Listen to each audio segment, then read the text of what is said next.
one priority. We keep on being repetitive, but that's what we want everybody to be hearing. Let's stay off the roads. As the snowstorm ends, our crews are going to be out on the street and plowing our state roads, but also the municipal roads also will be covered as well. So let's take it very serious. Let's stay off the roads. And we've had a couple examples where there was no need for people to be on the road. We have abandoned vehicles, again, as I mentioned this morning, in communities, and a few on our highways. This only complicates the problem, and we're going to make sure that, look, if the state police are going to be monitoring these violations, and we'll fine you if you violate the travel ban, understanding that you are putting people at risk, their safety at risk. So we want to make sure that that message is heard loud and clear as we continue to work our way through, as I just mentioned, the largest snowfall in the history of the state of Rhode Island. And we are prepared to make sure that we deliver and we clean the streets and the roads. We continue to need the help, and the majority, overwhelming majority of people are standing up and doing just that. So we will, the DOT will continue, and Bob will speak to that issue shortly. We're keeping the roads passable for emergency vehicles, and we're focusing in a real strong way on wherever there's access to the hospitals themselves. They are clearing paths to the hospitals and local roads, and right now we're seeing on the outages about 42,000, so that's been pretty stable since we met this morning. In fact, it's a little bit less, and the restoration crews will be out this evening. Greg from Rhode Island Energy will be able to speak more specifically to that in a minute. But I would say that the text outage, if you were out without electricity or recently out, text outage or call 743-674. Again, that's 743-674. Again, the winds are still out there, and it's going to restrict the ability for the workers to get the buckets in the air and making sure that they're staying safe.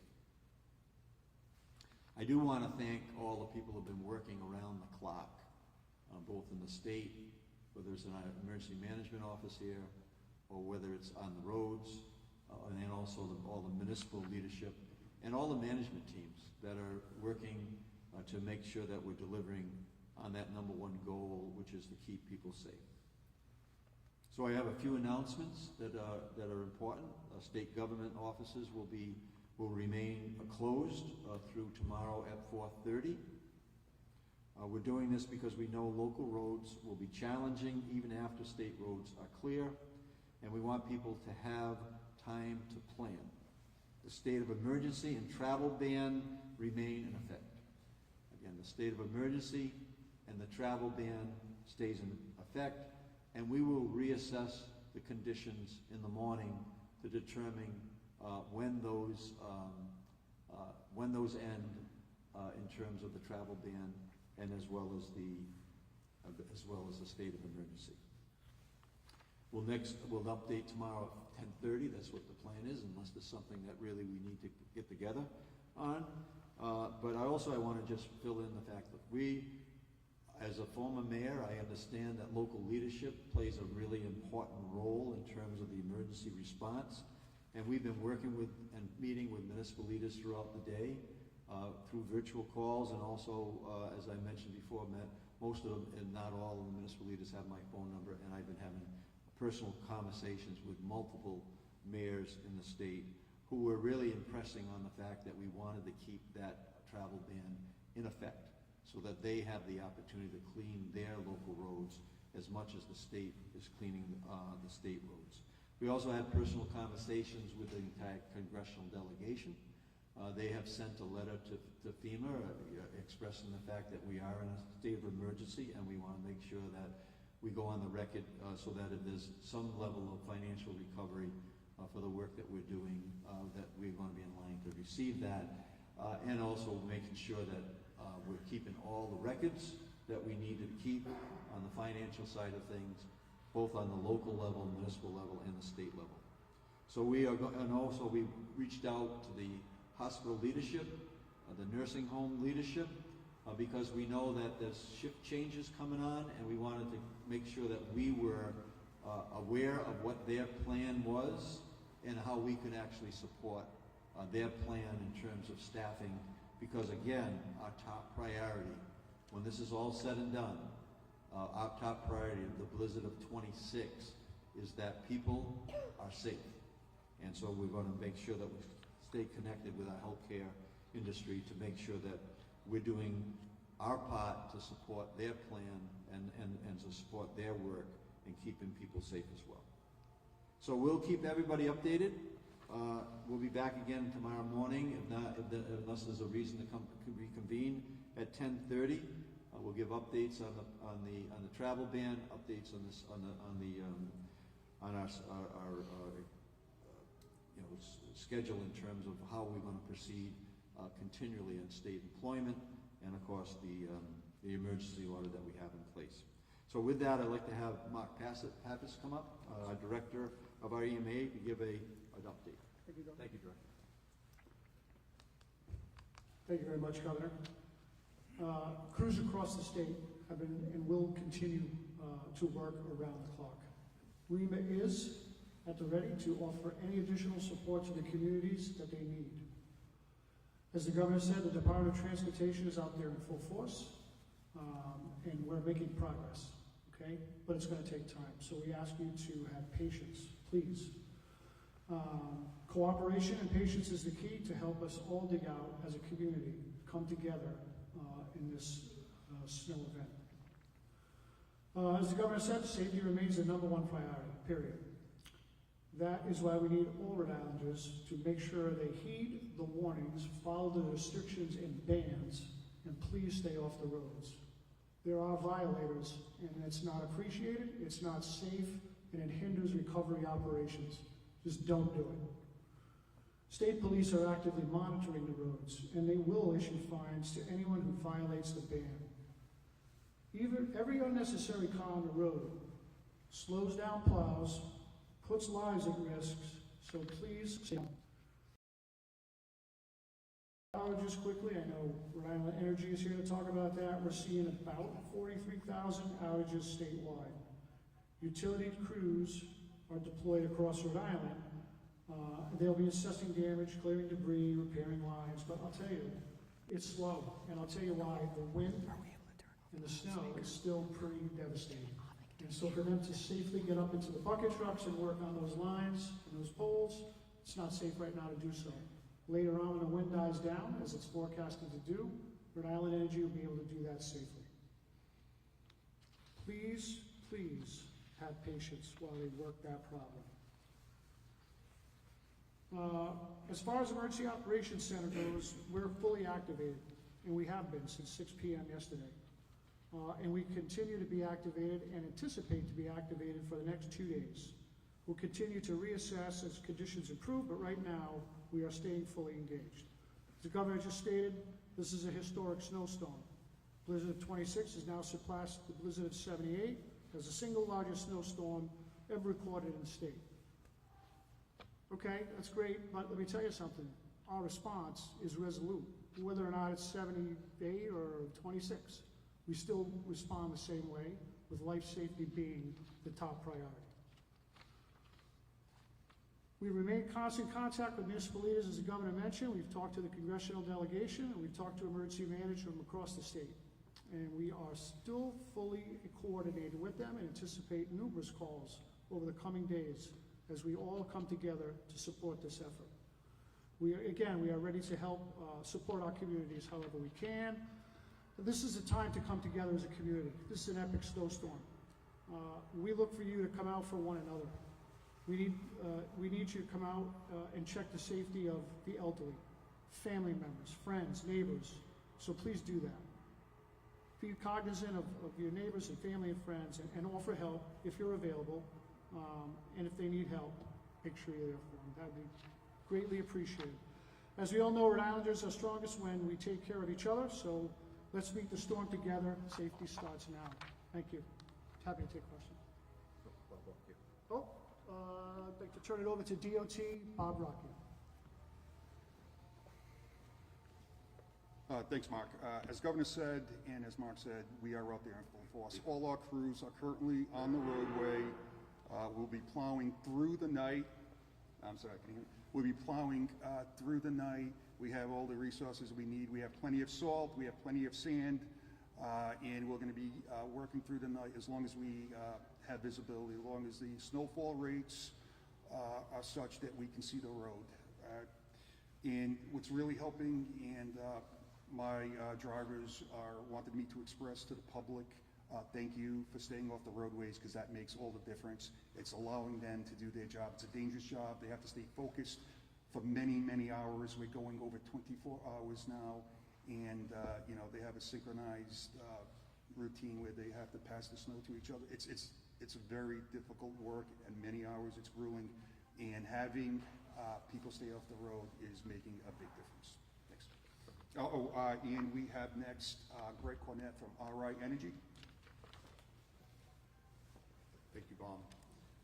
Let me also reiterate my appreciation and plea for folks staying off the road. Thank you to the governor for extending the state of emergency and the travel ban. Frankly, as the weather passes, that's going to be our biggest challenge in terms of restoration, is being able to get out onto the roads, onto the streets, and to start making the repairs. We are ready. We've got our crews are stationed across the state, as I said earlier. I was at our Providence Storm Center just a moment ago, right before this, and they're literally chomping at the bits, ready to get out and start getting power restored. So we will be out. You'll start seeing us out and about this evening, starting with damage assessment.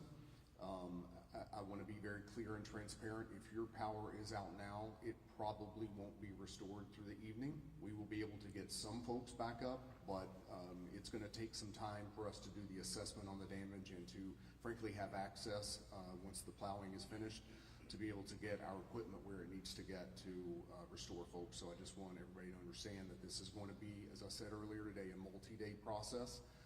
We are still looking at a likely 72-hour event here, meaning into Thursday, before we can get the last customers restored. But we will be working round the clock. We have additional crews that are coming in the morning to assist the several hundred that we already have stationed across the state.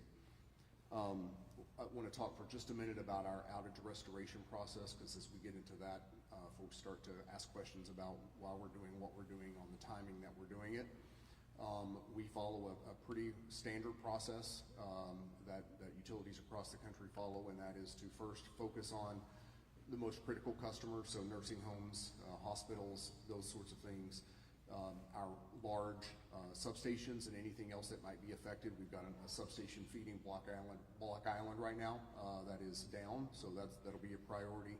Those sorts of things. We then move into the transmission system in large circuits and work our way down to the system. It's not necessarily linear. Some of that's happening at the same time, but that is the way we work it. We try to get critical up first and then largest impact first, and we keep moving down the cycle. The other thing is, again, I want to reiterate, as you start to see those estimated restoration times populate on our map, either tonight or tomorrow, probably the first number that you see will be likely on Thursday, and that is because that's a system-wide restoration.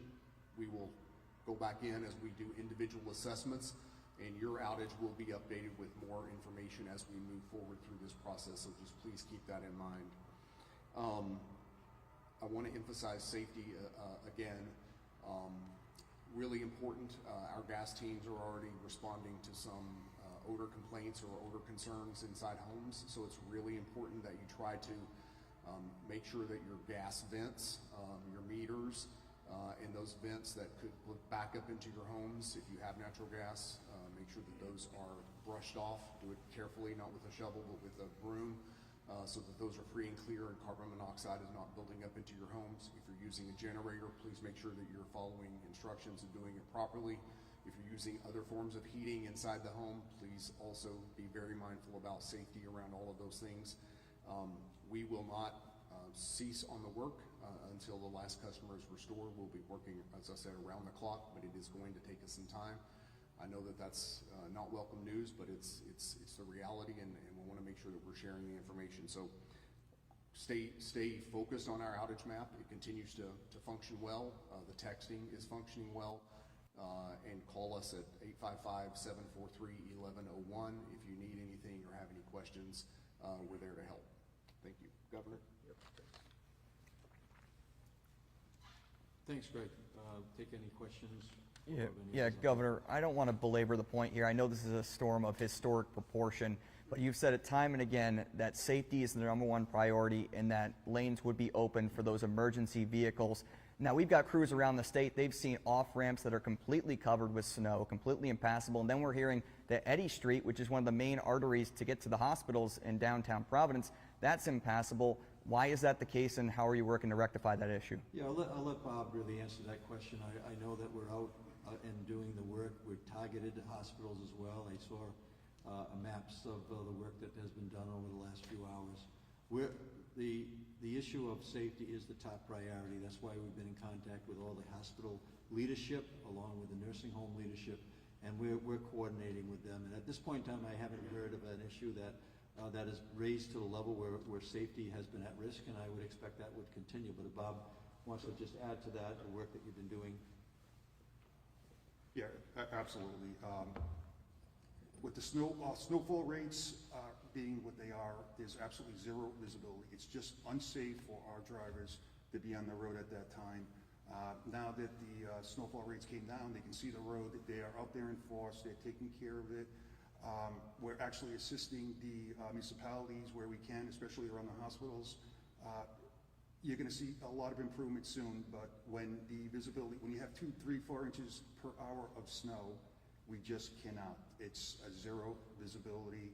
It's like being blindfolded. You just can't drive like that. So we were at the mercy of that at the time, but now they're out there. They're cleaning it.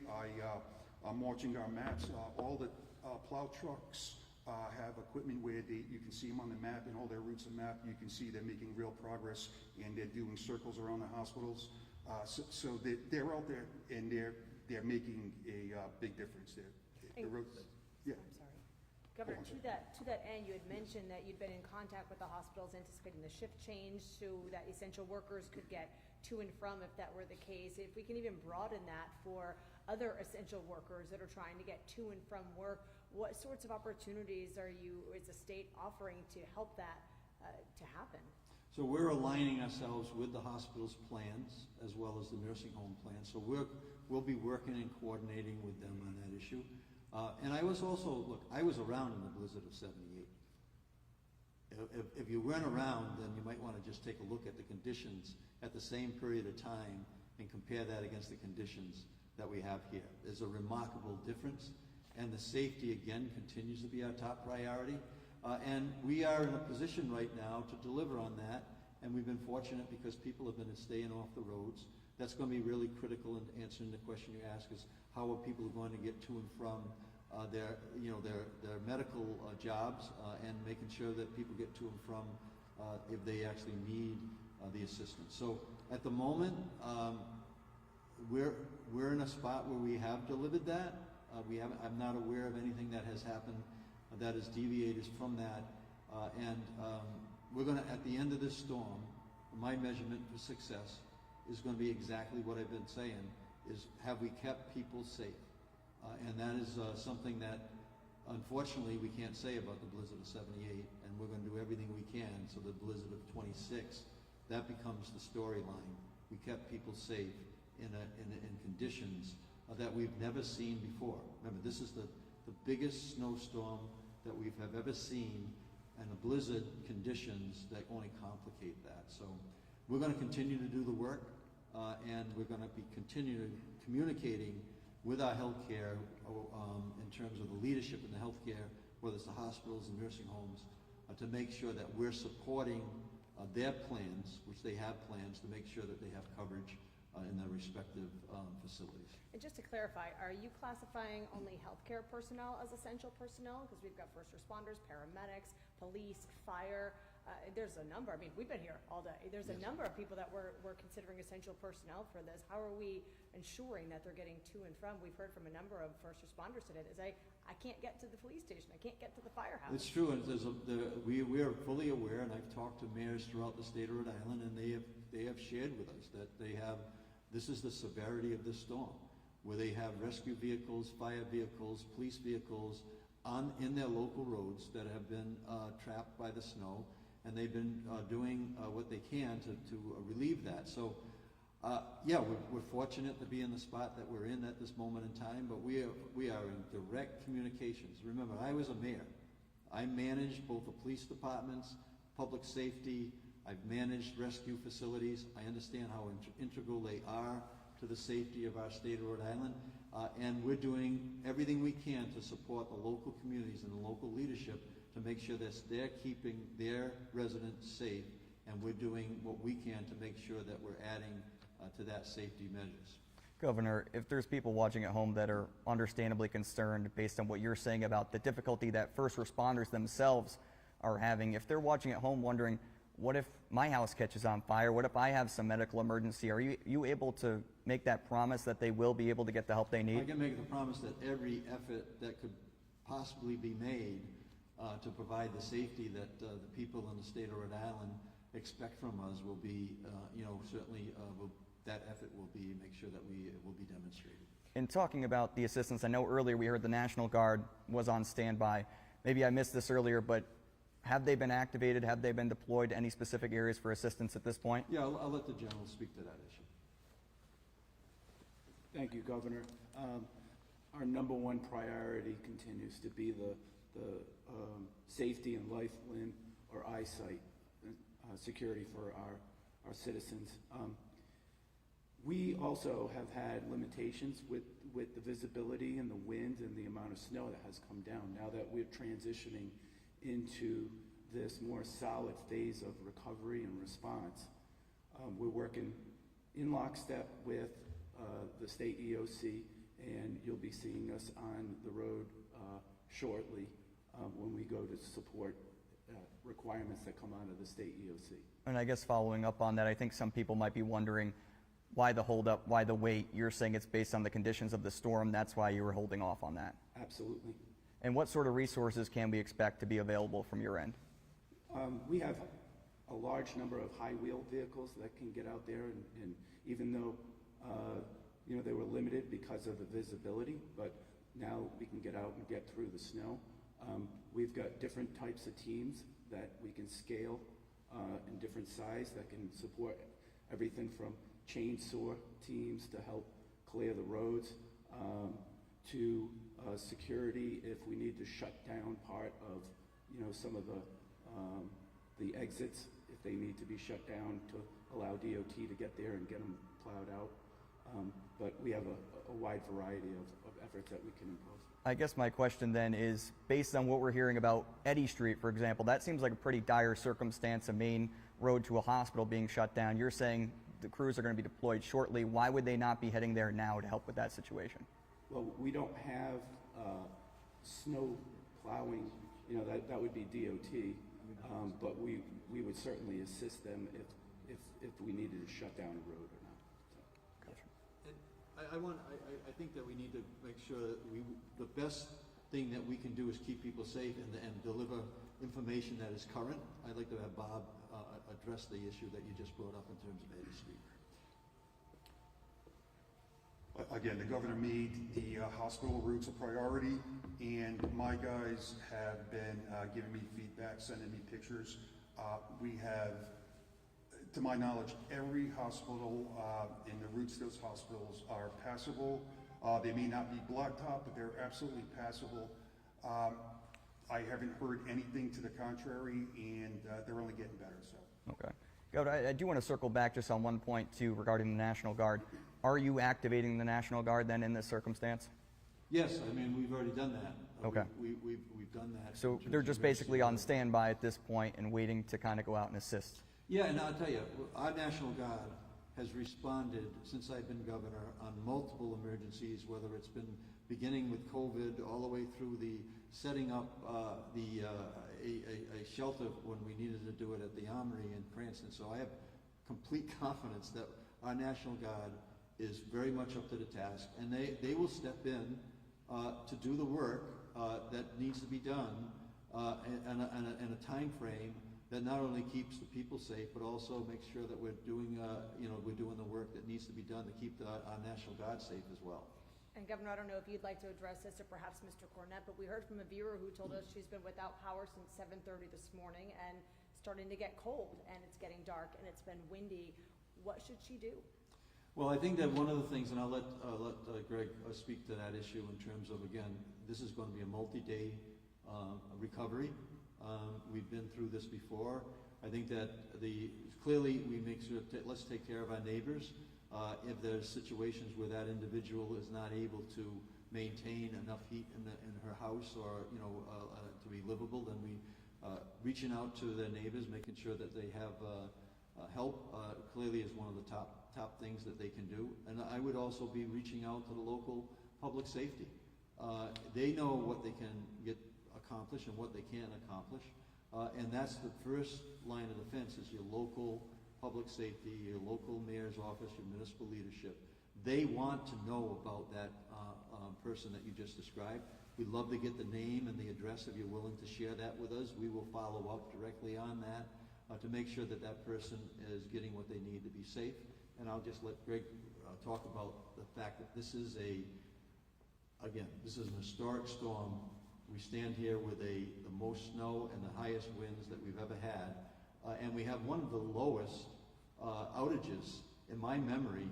And I'm really happy the fact that, there was times when we were 5 times the population on per capita in Connecticut or in Massachusetts. Today, that is not the case, and I think that's a credit to to Rhode Island Energy. But that doesn't discount that individual. Love to get that person's name and address, and then we can follow that up either locally or on the state level. Thank you, Governor. Yeah, I would reiterate what the governor said in terms of individual support. The other option is to call 211. United Way has a number of resources that they can try to help with. From our perspective, we're just now starting really the restoration stage. We are down from our peak about 10,000 customers, which is great. So we've been able to get some restoration done, even with the storm at its height. Most of that was through switching because of a lot of new technology that we've installed in the system over the last several years. But we're out there doing damage assessment, or will be shortly, and we're trying to get everybody restored just as quickly as we can. I too am very, very proud of how the system has stood up. But I also understand that until the last customer is restored, we're not happy, and I am very concerned about those folks who are without heat. I've lived through that myself for about over a week, once before with an ice storm, so I know how challenging and difficult that is. We're working, all I can say is we're working around the clock to try to get power restored just as quickly as we humanly can. And that peak was about 50,000 earlier today, around 11 o'clock this morning. Significantly less than the anticipated 150,000. Right. What do you credit? Well, so we have metrics that we use based upon past storms with certain levels of intensity similar to this storm, same mix of snow and wind and all of that. And there are also industry metrics that we use, and that helps us guide sort of what we think the potential worst case would be, and that's what we staff for. But I think in terms of why it was less than it was, I think that's largely a reflection of the vegetation management that we've been doing over the last several years to clear trees, the system hardening and the grid strengthening that we've been doing over the last several years, and then frankly just a little bit of luck as well. We'll always take some of that as well in terms of that snow switching over from the really heavy wet stuff to the lighter stuff. That certainly helped. If we'd gotten more inches of the wet stuff, it could have been worse. So we were preparing for that, we staffed up for that, and now we're ready to use all of those resources to get folks restored as quickly as possible. Governor, I know the last time we spoke about 10:30 this morning, I asked about storm-related injuries and hopefully not worse. Do you have any update on those numbers? On the injuries, storm-related injuries in terms of our personnel, or- Rhode Island residents, kind of overarching. Yeah, we haven't had that, and again, we've reached out to all the municipal leaders. We had a conference call with all of them. We did a roll call with each and every one of the municipal leaders that could bring up issues that they're concerned about. We're fortunate at this point in time, there was no reporting of injuries. There was several requests for assistance, and we're, standing by to make sure that we're providing the assistance that we can provide. So the good news is there hasn't been any, and we want to keep it that way. Like I said over and over again, we want this storm to make sure that when everybody comes out of this, that they're safe. And that's why we want them to stay off the roads. We want to make sure that they're communicating with their local leadership. If they do have an issue, as was just pointed out with that individual that's been without electricity since 7:30 this morning. And we want to make sure that we're connecting in every way we can, and to make sure that we reach this goal of making sure that everybody's safe in the state of Rhode Island when this is over. Governor, we're getting calls that local police departments are not transporting residents to warming shelters that are open. Have you heard anything about that? How can you advise? Again, I think that if there isn't the ability to provide the transportation from people who are already in shelter, they should stay where they are until we're actually in a position where we can provide that transportation. That's the best advice that I've received when I've asked the same exact question. But we also would like to know who they are. So if they're calling their local management and they're not able to get an answer, they should also call the 211, call the state. Let's get the more information we have on those individuals. And if you can provide any of that personal information, we'd be happy to have it and follow up on it. So stay where they are even if they don't have heat or potentially running water if they're on a well? Well, if they're in a position where they can't receive the transportation, and I'd have to know more about that instance, right? The specific information. But the information that I've received, it's better to stay where they are than to leave where they are and then all of a sudden be out in the elements in a way that they're not protected. Governor, wrapping up here, we heard beforehand, if I'm not mistaken, the next time we'll hear from you, unless something drastic happens, is 10:30 tomorrow morning. Is that correct? 10:30 tomorrow morning. The announcements that we're making are important for people to hear. State government will be closed tomorrow. The traffic bans that are in place still are in place, and then the state of emergency is still in place.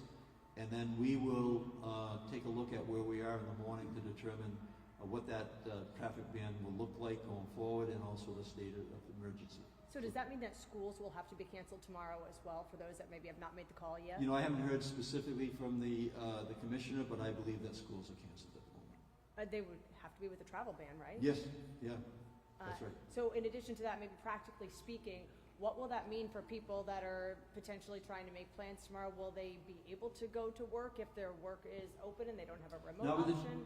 Not Stores, unless they're essential workers. Otherwise, if they're using the road and we still have the travel ban in effect, they do risk being fined. And because again, it's not to go after any one of these individuals that might be, traveling during a ban. It's the fact that they're putting people at risk, right? And so the question is, are people going to be penalized if they actually don't follow the travel ban? Yes. And so, because it is putting other people at risk. So supermarkets will have to be closed tomorrow, things like that. Is that correct? Is that what we're anticipating? Well, we're anticipating that to be true, but if a business is open, they're just going to have to make sure that they're not using the road to do that. So there are some neighborhood places that may be open. If people can walk to those places, then so be it. But at this point in time, there's a travel ban in place. We will take a look at where we are tomorrow relative to the work that's being done to clear the roads, and then we'll give an update tomorrow morning at 10:30. Okay, thank you very much.